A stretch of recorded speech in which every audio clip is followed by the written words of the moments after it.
Welcome to the course on product design and innovation. Today we would start the second module. This is one of the most important part in this entire course, because in this part we will study about user study. I will initially walk through the contents that we would be covering in this course, and finally what you would learn from the lectures that I would be taking. So, in this section we would talk about the importance of user study. You all should know why user study is required, why it plays a major role in product design and innovation. With the basics on the importance of user study, we would then move on to the types of user study. Here detailed discussions about various techniques and tools used by product designers across the world would be discussed. We would go in detail in few of the techniques that are being used. After discussing the types of user study, you would learn about contextual inquiry, which is a technique through which many designers and ethnographers around the world collect data from their end users and identifies the problem that their users faces. Thereafter, we would talk about the questionnaire study, the interview techniques. Now, these three techniques that I would be discussing in this course, the contextual inquiry, questionnaire study and the interview, are the most widely used techniques by various designers. So, the protocols and methods of conducting a valid and reliable user study would be discussed during these three sections which I would be discussing. After we complete the user study part, we would discuss about need and problem identification, how to identify issues that the users are facing from the data that you would be gathering from the techniques which we would be discussing. That would be a substantial part in which discussion will happen. Thereafter, we would move on to the next section of the course, wherein we will discuss about the market and product study. We would talk about competitors and how competitors plays a major role in defining the requirements of your new product design. With these initial studies, finally the most critical step in the design phase of a product is how a designer defines the brief, which often is called as a design brief. Here I would teach you how to formulate a just and ethical design brief for you or the team that would be working under you to progress and to take forward the inputs that have been gathered from user study and market study and start conceptualization. Finally, we would talk about persona and scenario and the role these two important steps plays for conceptualization. So, let us start the first part of this course. Now, before starting this lecture on user study and why it is important, the two most important questions that plays a major role in deciding what designers or you while working in this project would do are how you can study user behavior and when and which user study method you should use. Friends, these two questions are very important. When this question is raised, how you can study user behavior, it seems very casual in nature. Why do we at all need to study user behavior? I mean, we can see people talking around us, people roaming around us, people discussing many things around us. We can see they like, they dislike, they talk about what they prefer and what not.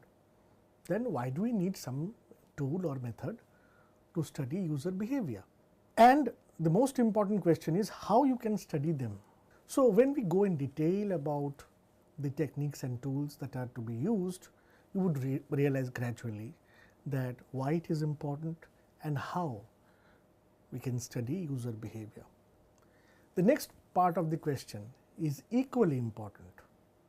Why it is important? Because there are multiple techniques. You would go through around many books in product design and innovation, or user experience design, or user centered design, that talks about many techniques that are being used by designers and ethnographers to study their users. But the primary question here is, out of the many techniques that are being used, which one to select and when to select?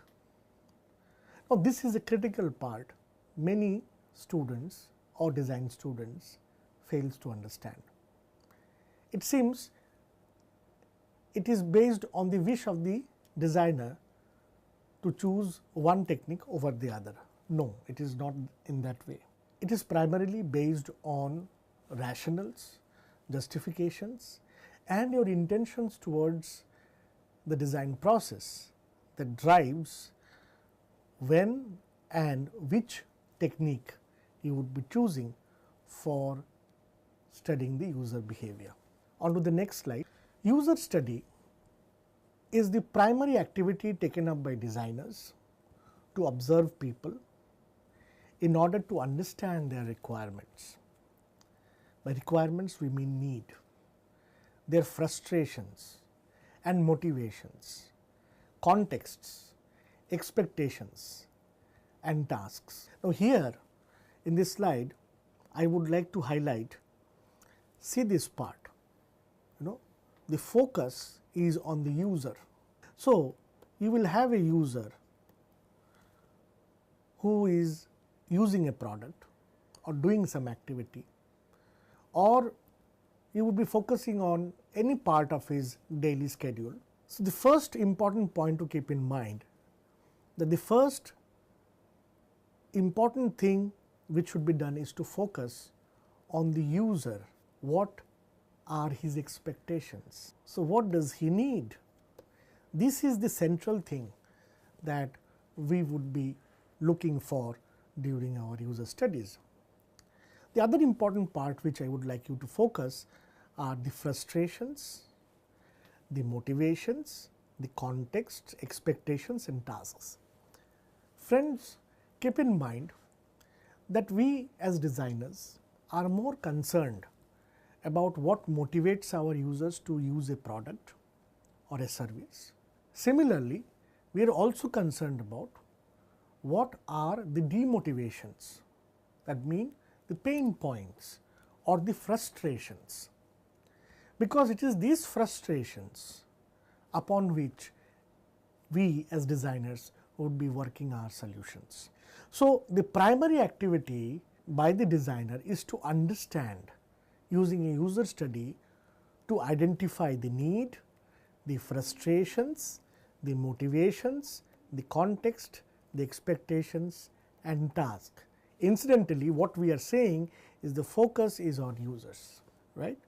The next part is it identifies what a particular information source is actually used for, with the barriers and enablers to its use investigated. Now, here the two most important things where I would like you to draw attention is the barriers and the enablers.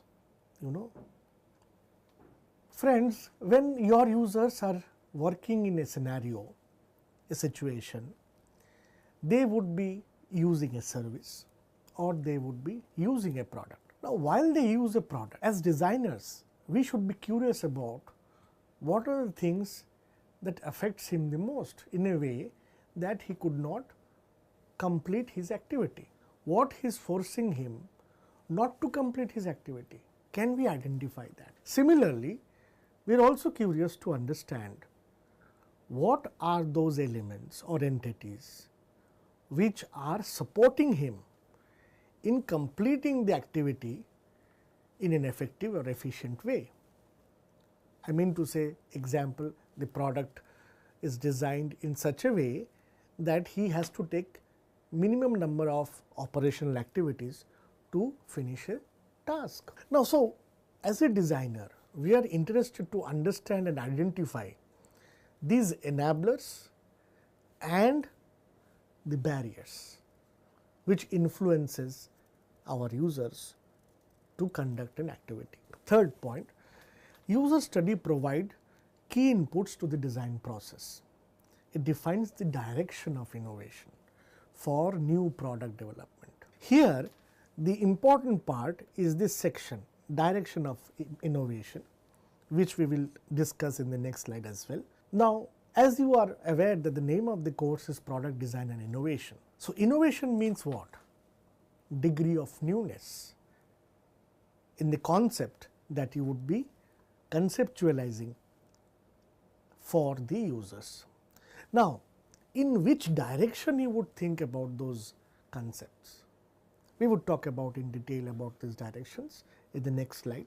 The next point is it defines the benchmark upon which a new product would be developed. Friends, this is very important part in the design process. We must be aware of what is existing. By the word existing, I mean the frame of reference. What features, what activities, what tasks the user are acquainted with, and we need to identify those important elements and create a benchmark. When I say benchmark, I mean we can, during our conceptualization, we cannot pull down the concepts below this level. What we need to do is we need to think about concepts that uses that level or that frame of reference and or might be more innovative or extrapolate those features in much more unique and innovative way. We cannot go below the bench or the level which the users are familiar with. So, user study helps us in identifying that benchmark. It provides a glimpse of the competitors that dominates the market. So, here I would like to tell you a story. See, a successful product is a product that not only enters the market with a big boom, but also sustains the competition over a period of time and remains the number one product in the market. How can it be number one for a long period of time? It can only be the leader in the market if the designers during the design phase has taken into consideration the competitors and their role in eating away the competition.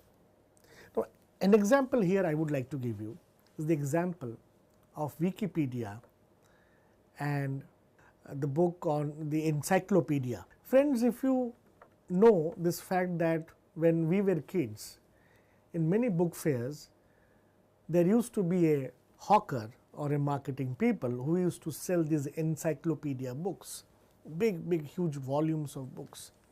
They used to come across our homes talking about the importance of these books. Now, encyclopedia, those books were very famous during those periods of time. I am talking about sometime way back 20-25 years.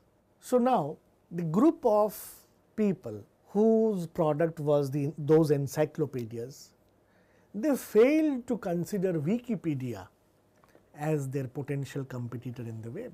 You know, they never imagined that Wikipedia could be one of their competitor in the web. Now, so what happened? Gradually, have you seen any hawker or these people, marketing people coming down for selling these products?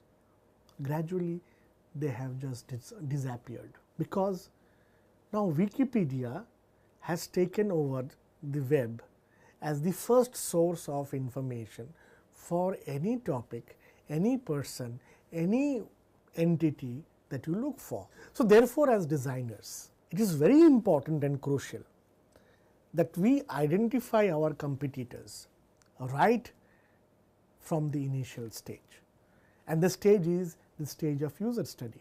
The other most important thing that the user study provides us is it identifies the mental model of the user. Now, see this word mental model. Probably you are hearing this word for the first time. So, let me explain what do I mean by mental model. What is mental model?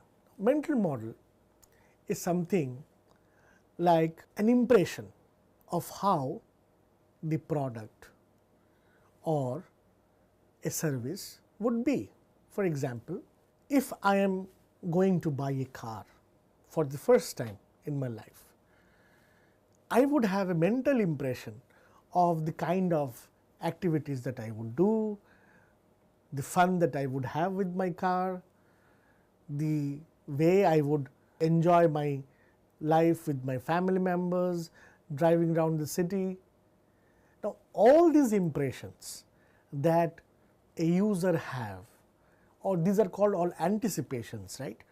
These anticipations that the user have before starting the actual use of the product is considered as the mental models.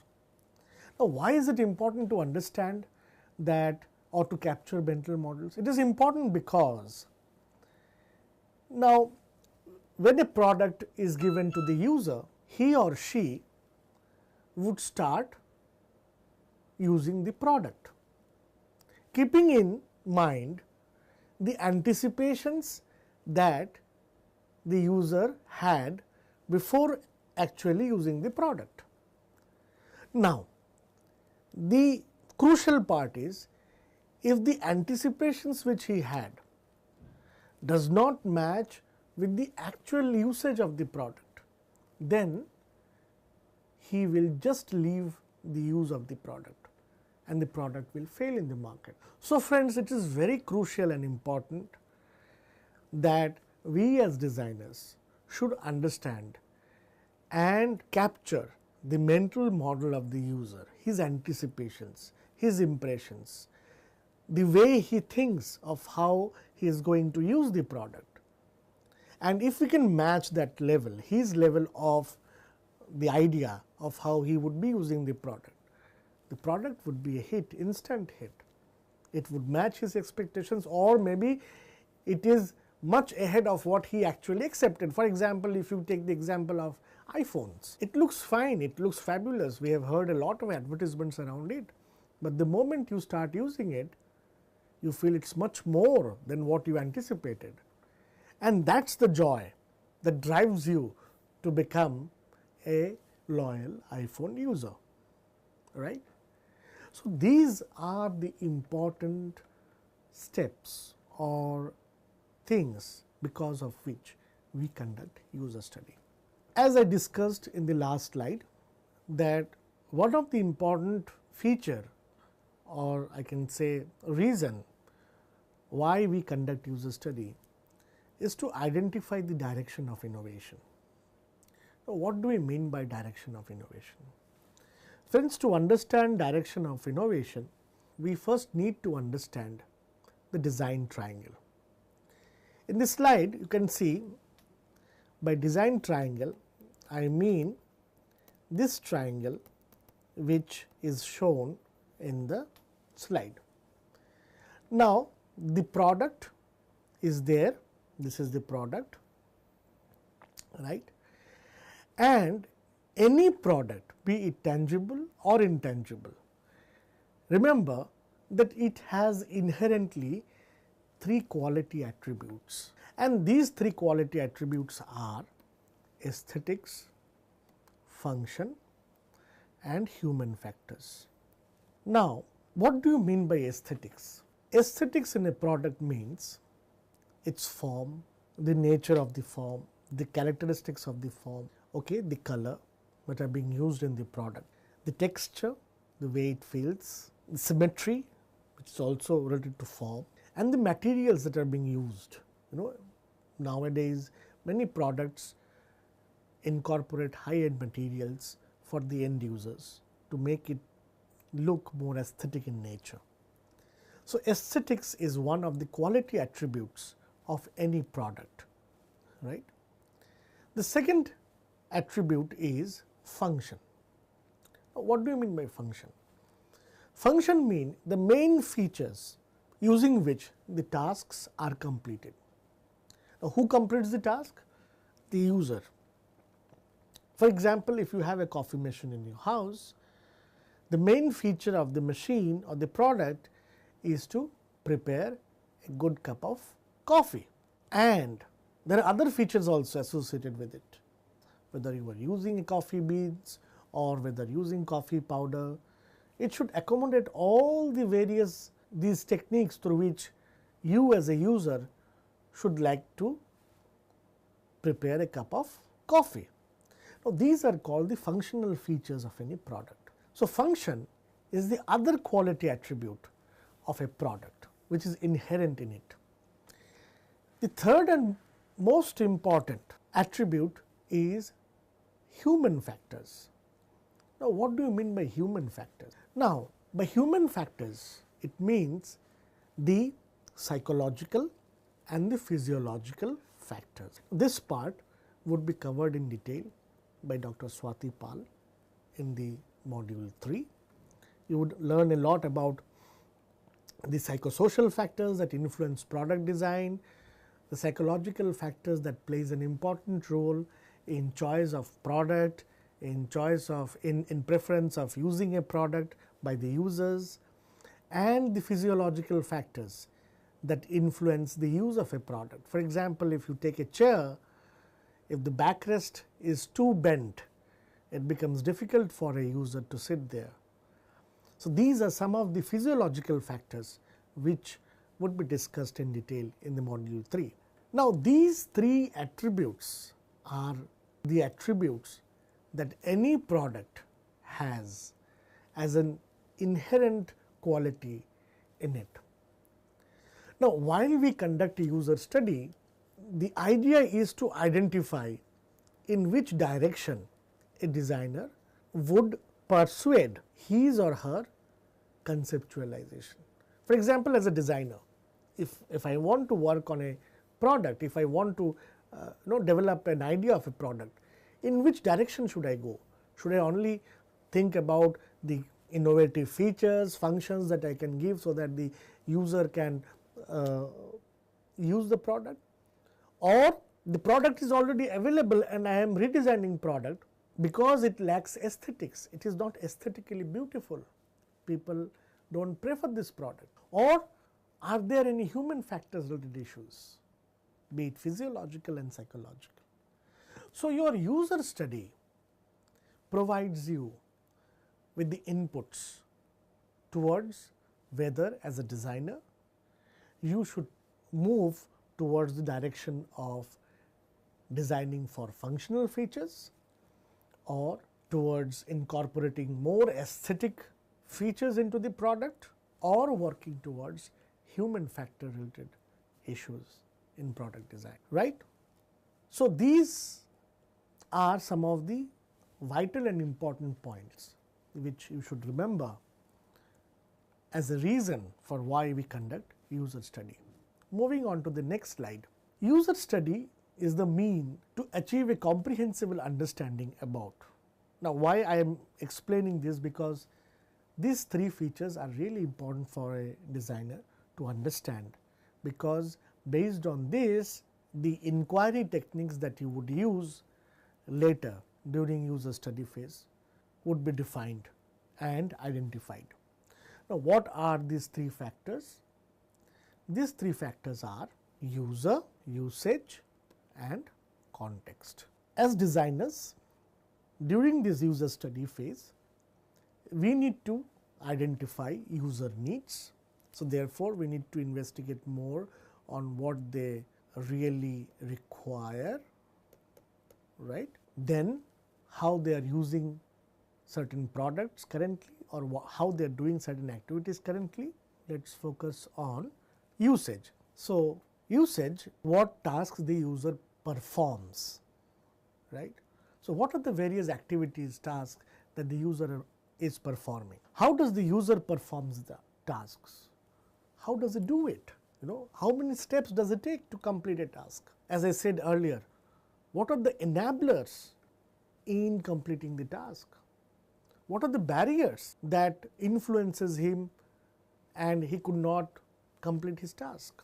We need to identify these things. And the other most important is what artifacts does the user uses. These are the primary objectives with which we enter user study. So, the first thing is user, identifying his requirements, needs. Second, his usage characteristics. Third and the last most important is understanding about the context in which he is using the product. Now, how do we explore that? What we do is we identify under what circumstances the user performs the task. By circumstances, I mean environmental conditions, emotional conditions, physiological and psychological conditions, conditions which are often known as situational factors in a current scenario, how he is performing the task. And as I said, what are the influences? So, while he is performing an activity or while he is using a product, what is influencing him? Is it the light that is influencing him? Is it someone else walking into the room or trying to influence him by some statements, or is it the product itself, the information that is presented in the product that is influencing him? Now, friends, these are the three important pillars of a user study. Whenever you go for a user study, we need to have clearly defined answers for these questions that I have discussed right now. Questions on identifying his requirements as in to the user, questions on his usage, his or her usage of the product, tasks that the user performs, how he performs the task, what artifacts does he use, and the last one is the context under which the task is being performed. Lastly, these are some of the markers which you should always keep in mind while moving on to conduct a user study. What are them? They are user goals, mental models, workflows, competitors, user pain points and frustrations, contexts of use, influencers and usability. Now, why I am discussing all these factors? It is because, see, what is the objective of designing of a product? We need to realize that first. As a designer, what is our foremost objective? Friends, our foremost objective is to provide a delightful and wonderful user experience to our users. Often we refer to as customers as well. He should enjoy using our product. It should be a delightful experience for him. And remember what I have discussed in mental models. While using the product, the experience should be such that it should exceed his anticipations or her anticipations, what he or she has expected before starting to use the product. So, our objective is to deliver a wonderful user experience. Now, to deliver a wonderful user experience, what we need to do is we need to keep in mind users' goals, users' mental models, the workflows, the way he conducts the activity stepwise, the competitors with which your product would be competing in the market, users' pain points and frustrations, the context of which the influencers as I discussed, and the usability of the product, how well he can achieve his task or complete his task or achieve his goal, the extent of timely completion of that activity in the more efficient and effective way. So, friends, these are the important cornerstones which you should keep in mind before you envisage your journey to conduct a user study.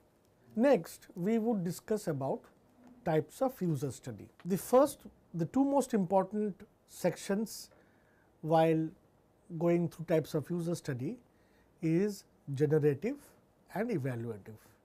Now, what do we mean by generative and evaluative user study? Generative user study means that you explore the problem space and learn about users. The idea is you are trying to investigate users' expectations, users' requirements, users' need, users' motivations, frustrations, and essentially it is not important that you are evaluating a product. The idea is you are trying to come up with a design brief that will inform the designer about in which or the direction in which the conceptualization should proceed.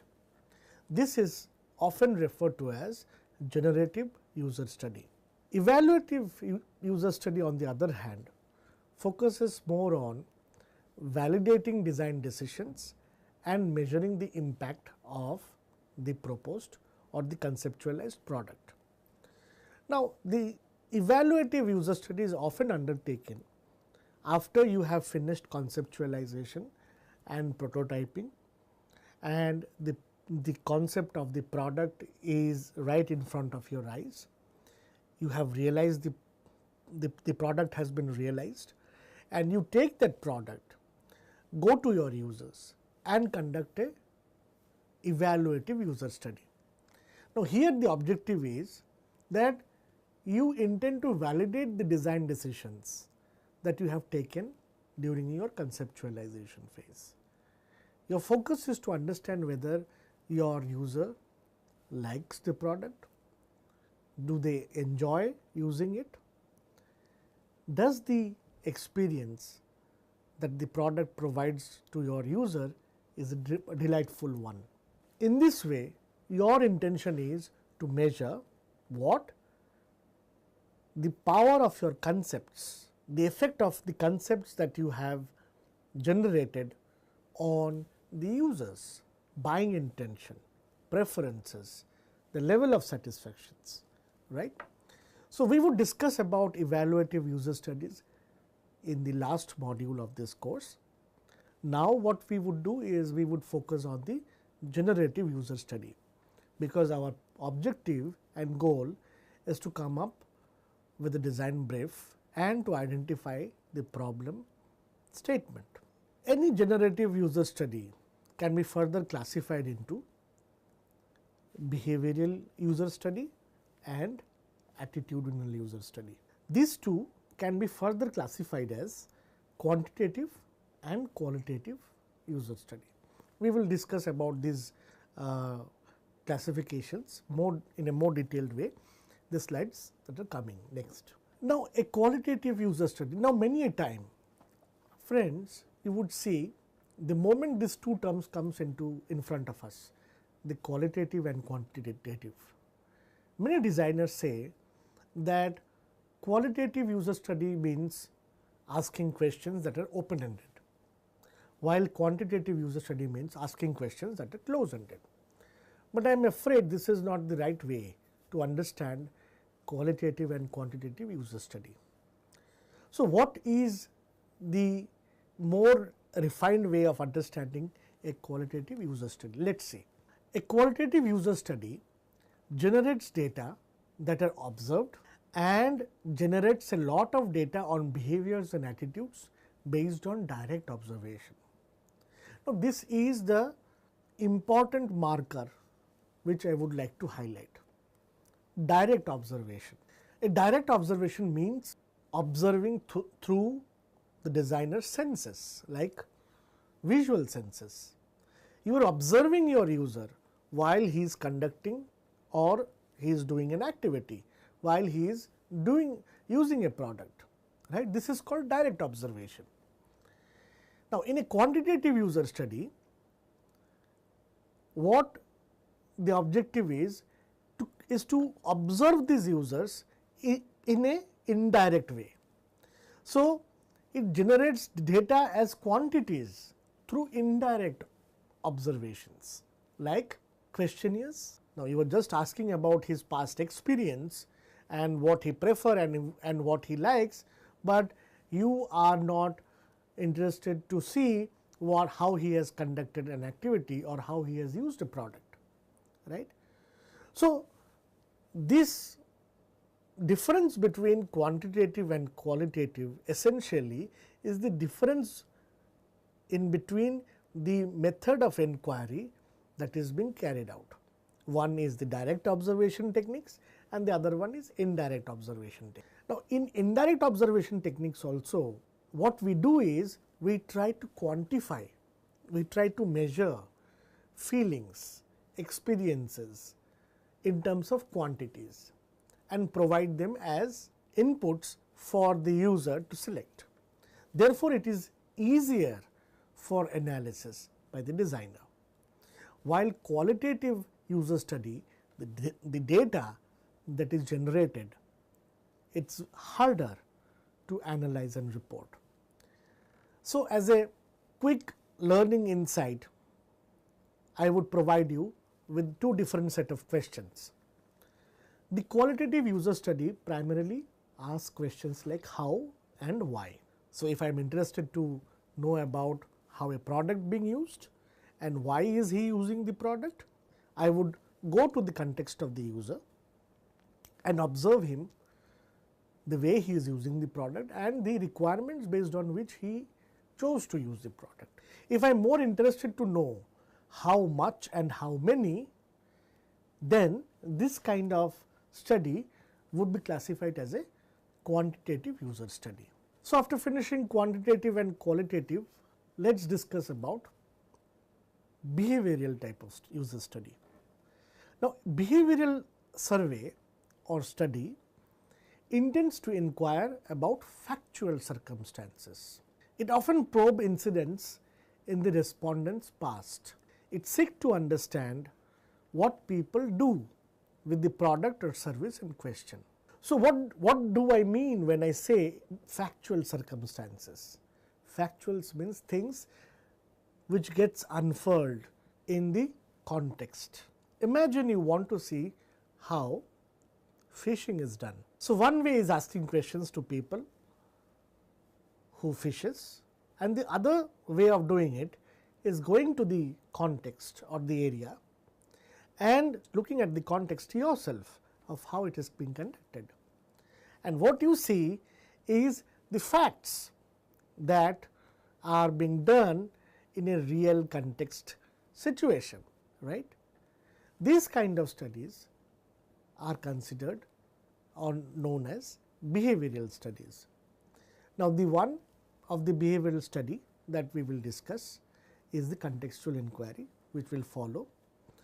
It is more qualitative in nature, but often based on the kind of questions that are being asked by the designer to the user, it can also move towards attitudinal, or little bit of quantitative. We will discuss about what is attitudinal and how it becomes quantitative.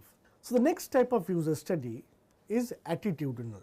Now, what do you mean by attitudinal user studies? Attitudes are general evaluations that people hold regarding a particular entity such as an object, an issue or a person.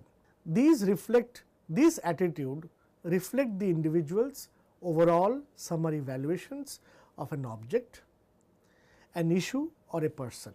The focus is to understand or measure people's stated beliefs. So, as the name goes, attitudes are the beliefs that your user has acquired over the period of time and because of their mental models regarding a particular activity or a particular product. These are simply preferences, their likes and dislikes, their experiences, their feelings, whether they are satisfied or they are not satisfied, whether they want something more, whether they dislike this product, whether there is a reason why they dislike the product, right. These are more like preferential questions, preferences, their feelings, their experiences that the designers want to capture. Now, they reflect, these attitudinal user study reflect the degree of positivity, as I said, positivity or negativity an individual feels towards an object. So, it is a kind of evaluative in nature. Remember the discussion that we had during mental models.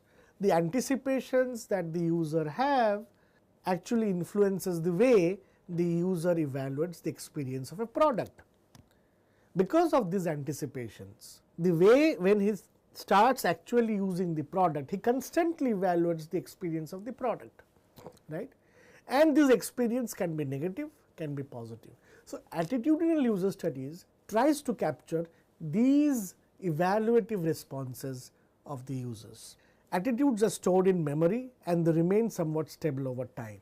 So, the focus of attitudinal user study is to capture these experiences, these evaluative experiences or experiences, feelings that the user have regarding a product, an activity or a service. So, interviews which are qualitative in nature and questionnaires which are quantitative in nature are the types of attitudinal user studies that are being conducted. We would discuss this too in the later of this module. So, two quick markers for you to distinguish between attitudinal and behavioral studies are these. So, attitudinal means what your users say, their evaluative experiences, and behavioral studies are what actual behavior that are being displayed, right. These are the two differences, contrasting differences that these two types of user study focuses on.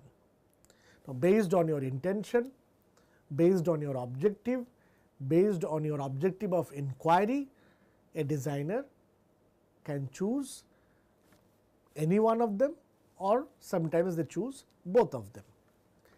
Let us move on to our first user study, that is contextual inquiry. Now, when you hear the term contextual inquiry, what is the first thing that comes up in your mind? Can you guess? I mean, many of you might be thinking about the two terms context and inquiry, and you are right in thinking that. These two terms, context and inquiry, what does it tell us? It tells us that go to the context and do inquiry. So, contextual inquiry essentially is about investigating our users' activities while they use a product by going into the context in which the activity or the use is unfurling. So, as designers, we are supposed to move to the context, visit the context and see for our own selves the ways in which our users or customers are using this product, using any product. Let us see how to conduct a contextual inquiry. And before even understanding how to conduct a contextual inquiry, let us see why it is difficult to gather user data. First thing, your users do not get very detailed, One of the key features of users are, or people around you including me, we tend to generalize things and we can't always explain them out of context.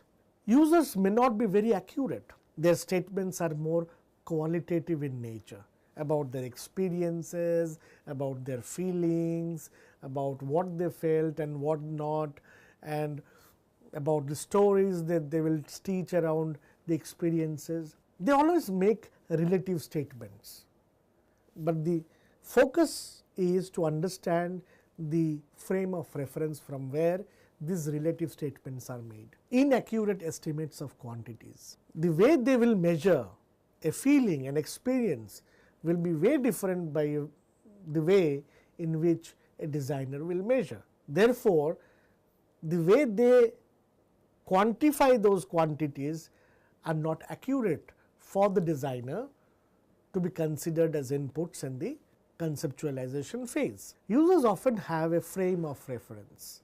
Now, this is very crucial.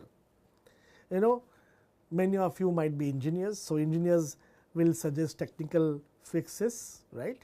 Managers, if you have seen managers or how they work, they will suggest regulatory fixes. and workers will suggest procedural changes.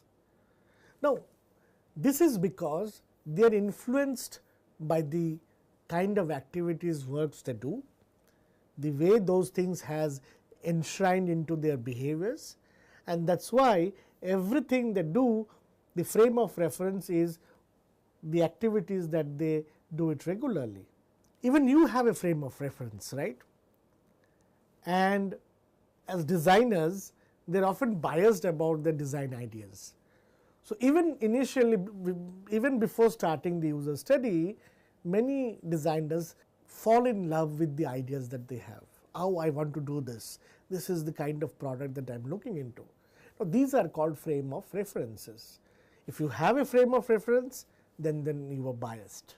And as a good designer, you must come out of that frame of reference, be open to unique and any sort of ideas or situations that come across, and weigh these situations in a way that makes sense for you to come up with workable concepts.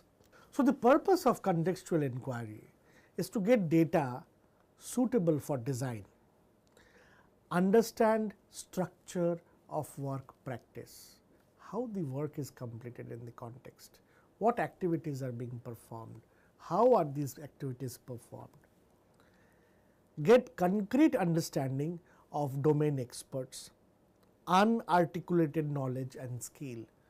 Now, I would like to draw your attention here. Who are domain experts? If you can see this slide here, it is written domain experts. Who are domain experts? Can you answer this question? Domain experts are your users because they use the product. It is their choice how do they want to use it, and therefore, it is your responsibility to extract the information in a very articulated way from them, get suitably detailed data. See, it is very hard to conduct contextual inquiry because it takes up a lot of resources, be it financial resources and time. So, therefore, the objective of the designer should be that as much data as much possible you must go and collect it out, because it is not possible or feasible to visit that context again and again because of the constraints that you will have in terms of finance or in terms of time. So, therefore, in your first visit only, make it a point to collect as much detailed data as much possible. Coming back to why it is very tough to collect this data, as I have explained earlier, that they generalize stuff. Your users do not get data in a detailed way, they will give you everything in a summary. Now, as designers, we are most interested to have data which are much more detailed, right? And users may not be very accurate as well, and the frame of reference that we have discussed. So, before going on to contextual inquiry, keep these important informations in mind, that first thing, you want to get a detailed data. Second, your users are not accurate, so you have to seek ways to get accurate data. They provide relative statements. Third, they have a frame of reference. The idea is to understand the frame of reference and to realize why the statements are being made. So, while conducting a contextual inquiry, what we do is we note what they say and we note what they do. When I say note what they say, it means declarative knowledge. Declarative means what they declare, that this is what it is, this is what I feel, this is what I experience, the factual, the kind of experiential evaluations that they are going to give you. So, you have to keep a record of all those things that they say to you. And the other most important thing is you have gone to the context to see how an activity is performed. So, therefore, you have to note what activities they are doing. So, you have to make a way to examine procedural knowledge.